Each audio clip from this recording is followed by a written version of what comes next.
Kidlat News Updates. Mga balita ngayon, Code White Alert sa kapistahan ng Nazareno ipatutupad ng Department of Health. Paghahanda sa Quirino Grande, kagawad sa Sultan Kudarat patay sa ambush.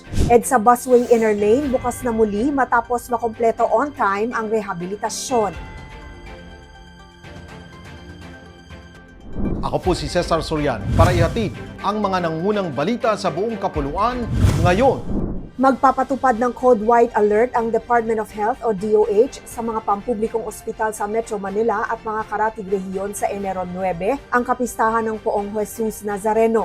Ayon sa DOH, humigit kumulang 200 health personnel ang ide-deploy at maglalagay ng medical at first aid stations sa buong ruta ng traslasyon upang mabilis na matugunan ang mga debotong mangangailangan ng agarang lunas. Tuloy-tuloy naman ang paghahanda ng pamahalaang lungsod ng Maynila sa Quirino Grandstand at mga daraanan ng andas. Nagtayo ang Department of Engineering and Public Works ng tent para sa pahalik habang nakaalerto ang Manila Police District o MPD para sa seguridad at ang Department of Public Services para sa kalinisan. Naka-standby rin ang Manila DRRM Office Medical Teams sa pagdagsa ng mga deboto sa pagbabasbas ng mga replika at poon. Nagpatupad naman si Manila Mayor Isko Moreno Domagoso ng suspensyon ng trabaho at klase, liquor ban at firecracker ban upang matiyak ang kaayusan at kaligtasan ng mga deboto. Nasawi sa pananambang ang isang kagawad ng Barangay Sigayan sa Lambayong, Sultan Kudarat noong Linggo, Enero 4. Ayon sa inisyal na ulat, pauwi na ang biktimang si Kagawad Rolly Omar mula sa isang piyesta sa Barangay Sadsalan nang tambangan siya ng mga hindi patukoy na armadong lalaki na agad ding nakatakas.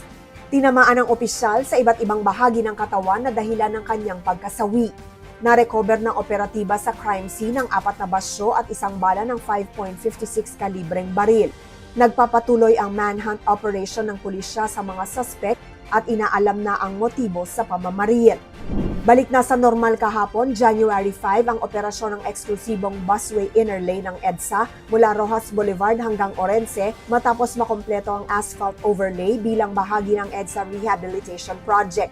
Ayon sa Department of Transportation o DOTR, ang pagkukumpuni na nagsimula noong December 24 ay natapos sa itinakdang schedule ng January 4 bago ang balik eskwela at trabaho. Ininspeksyon naman ni Department of Public Works and Highways o DPWH Secretary Vince Dizon ang nasabing rehabilitation works gabi ng January 4 at natuwa sa mabilis na pagtatapos nito.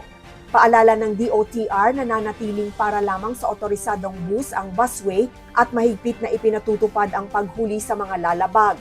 Patuloy naman ang iba pang pagkukumpuni sa EDSA tuwing gabi mula alas 10 hanggang alas 4 ng madaling araw. Para sa Kidlat News Channel, ako si Rosalyn Sinchonco, nag-uulat. Ako po si Cesar Sorian, kasama nyo sa bawat pagputo ng balita.